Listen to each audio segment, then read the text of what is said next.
Jeg vil nu vise, hvordan man kan gå på nettet med sin iPad, iPod eller iPhone uden brug af trådløst netværk. Det hele sker simpelthen via kabel. Til det brug skal man bruge en USB Lightning.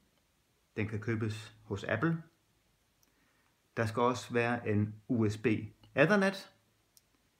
Begge dele skal være fra Apple, ellers virker det ikke. Så har vi selvfølgelig internettet fra routeren i et LAN-stik, Ethernet-stik. Og så skal man købe en USB-hub, som kan sættes til strøm.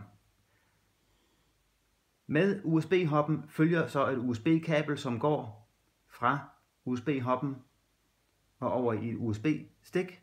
Det USB-stik starter man så med at sætte til USB Lightning og putter ind i iPad'en.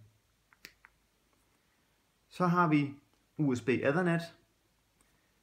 Der tager vi så Ethernet-kablet og putter her i og sætter over i USB-hubben.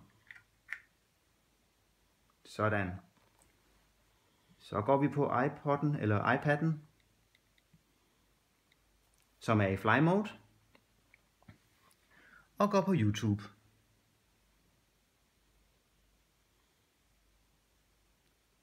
Og så går vi ind og vælger en video. Det kunne være Michael Jackson.